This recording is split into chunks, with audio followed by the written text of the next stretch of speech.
So let's have. So who's running out? 23-14. All quiet on the Western Front. Running 2 out. No takers. Slotting. What's everyone else playing then? 15 to 14 to 9, 8 to 4. I didn't include the hit, but it's certainly legal. Yeah, no, 6 to 1, 23-14 is a reasonable answer as well. The answer, by a long, long way, is to slot, because it makes it a one-roll proposition. Right? You are 53 pips behind, 44 pips behind after the play. Right? So the hit and out play and any other play just asks you to do too much. You're still trying to make the 5. You need the 5 point. That's the point you need to win the game, right? If white does not hit, this is redouble drop. So it's a one roll proposition, right? So if white had the cube, I believe it would still be correct, yes. Because it's just so much stronger. Any other play is blunder country.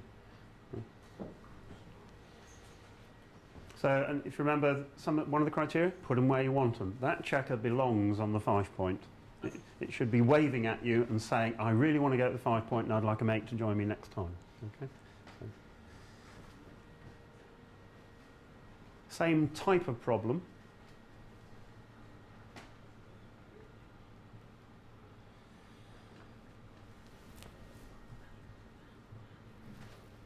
So you can move one of the back men out and slot.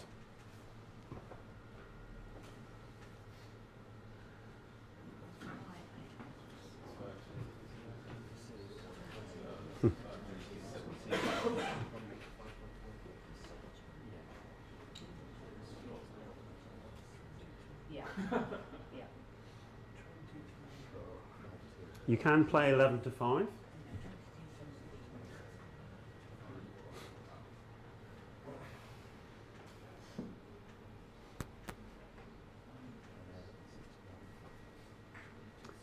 So, who's playing 11 to 5? One man. Who's playing either 22-17, 21-16 and 6 to 5? Most. The quiet play, 22 to 16? Or the quiet play, 21 to 15?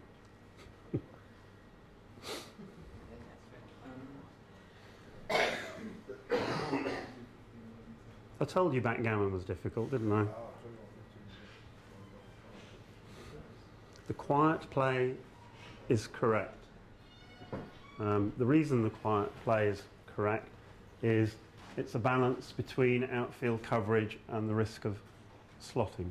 Here you've got extensive outfield coverage and you've probably got time to hit if the guy comes in.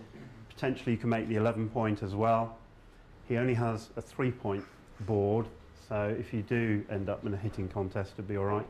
But there's quite a difference between the slot and the quiet play here, which is perhaps a little bit surprising because, again, you're not quite as far behind in the race this time either, only 32 pips behind 26 after the roll. So you can edge up towards the cube. Isn't it an argument for a slot though? Because if it is. I know. That's what the block seduces you into slotting. Yes. Yeah. Right. So I don't understand why you don't play from the 22 point, because you can preserve your own Well, you can play from the 22 point. It's very important to make sure you're hit with double 5. So you must have a man either on the 10 point or the 15 point. 21, yeah, but the anchors, again, you maximise your coverage with 21-16. There is no possibility of a double 1, double 2 immediately. So here you are, it's a bit like the preceding position of the World Championship final. You're maximising your coverage in the short term because you're not going to have a disaster roll next time. There isn't one. and therefore you can spread them out a little bit more. You'll get them back together again next time. Again, I said it's not the world's easiest game. You slot in your miss. Do you have a cash? Yes, you do if you have... No, you don't, sorry. No, you do not have a cash in this position. Yeah.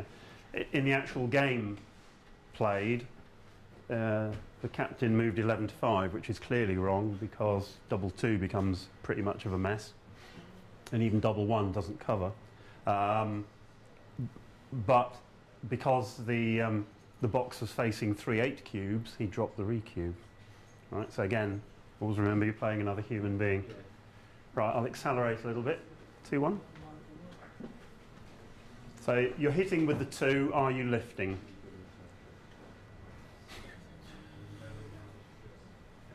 So, quicker answer this time. Who's lifting? No one's lifting. Everyone leaving it slotted? Oh, sorry. There's some lifters. Lifters? Yeah.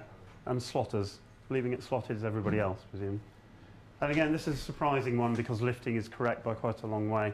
The threat of the 4-point board and the loss of the gammon when you are hit.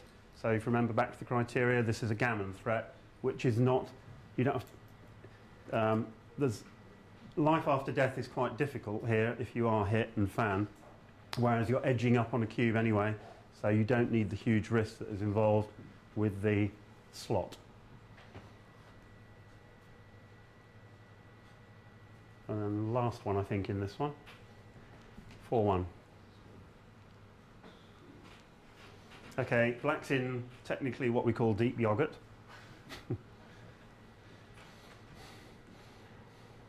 So you can have 13 to 9, 8 to 7. You can have 13 to 8. You can have 13 to 9, 24, 23. And you can have 24, 23, 8 to 4. So who's going big?